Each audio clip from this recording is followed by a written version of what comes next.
DemocracyNow.org, The War and Peace Report. I'm Amy Goodman with Nermeen Sheikh. Well, many Americans wake up to a bowl of Kellogg's cornflakes and a glass of Tropicana orange juice, but few know the true story behind their favorite food products. Now, Oxfam America has released a comprehensive report that measures how the world's 10 largest food companies perform on food justice issues.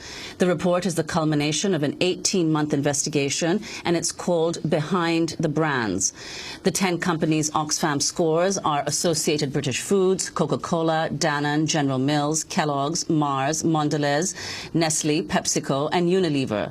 Collectively, these companies make $1 billion a day, according to Oxfam. No company emerges with passing grades.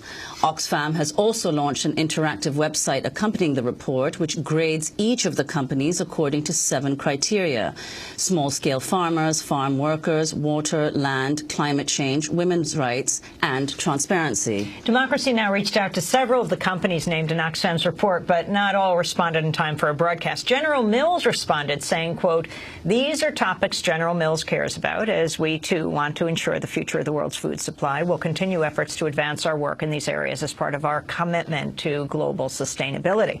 Well, for more, we go to Washington, D.C., where we're joined by Chris Jochnick, the Director of Private Sector Engagement at Oxfam America, one of the lead researchers for the new report Behind the Brands, also co-founder of the Center for Economic and Social Rights. Chris, welcome to Democracy Now! Talk about what you found in this report. Don't be afraid to name names. Thanks, Amy. Nice to be back. What we found is that across these 7 issues that you just mentioned, farm workers, women, water, land, greenhouse gas emissions, all of the 10 companies have some projects in the field, are doing some things right, but in general are failing to do what they could do to create a better system that ensures that all of the people in the food chain, from the farmers all the way to the consumers, benefit from it in some way. And in particular, what we found is a lot of opacity. It's just very difficult for people to understand, as your lead-in said, what goes on behind their bowl of Kellogg's or their drinks from Pepsi. That whole system is very obscure.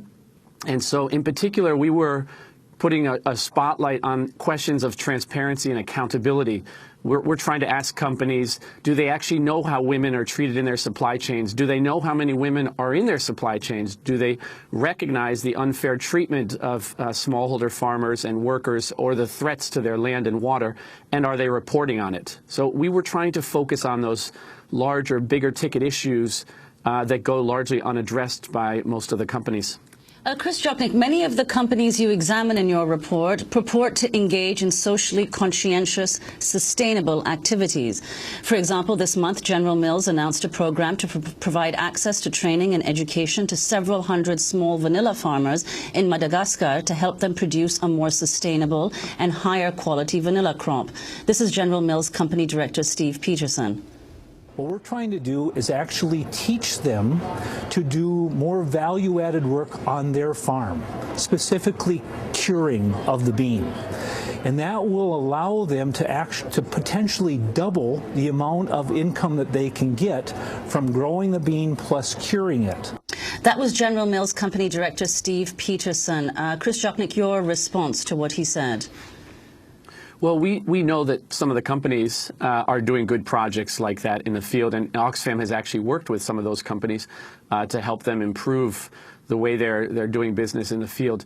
But this report looks at something more at a broader level. It's not just those pilot projects or smaller projects that we want to get at.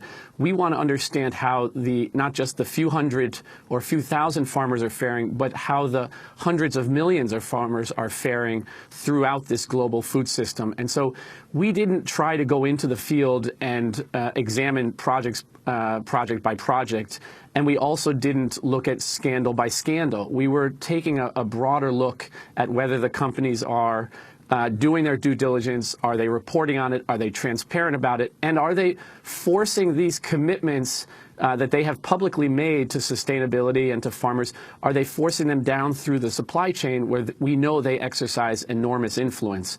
So those are the sort of issues that we wanted to look at. Associated British Foods, or ABF, was the company with the lowest score. It scored just 1 mark out of the 10 in its treatment of land, women, climate change. Its highest score was just 3 out of 10 in relation to workers and transparency.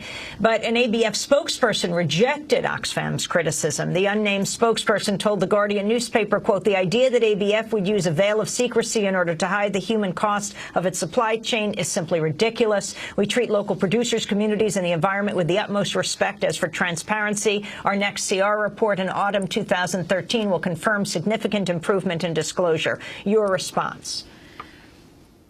Well, in some ways, I think his response says a lot. His next report will apparently be more transparent. We know that none of the companies are reporting across the commodities where they're buying them from, in what volumes, to what extent they're certified or not, who their suppliers are. None of that level of transparency exists in this system. So we give failing grades for almost all the companies in terms of their basic transparency. And without that transparency, we can't even have a conversation about whether or not they're really being sustainable. So companies can make those kinds of commitments, and they can do pilot projects, and they can highlight those projects on their website. But at the end of the day, if they're not telling us who they're supplying or sourcing from, if they're not telling us in what volumes... Chris, we have 10 seconds. What most surprised you from what you found? Just the general lack of disclosure across the board, and the lack of basic policies on issues like land and water. We want to thank you for being with us, and we will link to your report. Chris Jochnick is the Director of Private Sector Engagement at Oxfam America, the latest report behind the brand. Thanks so much for watching this report from Democracy Now!, your daily independent global news hour. We don't accept advertising or corporate funding, but rather rely on donations from viewers like you.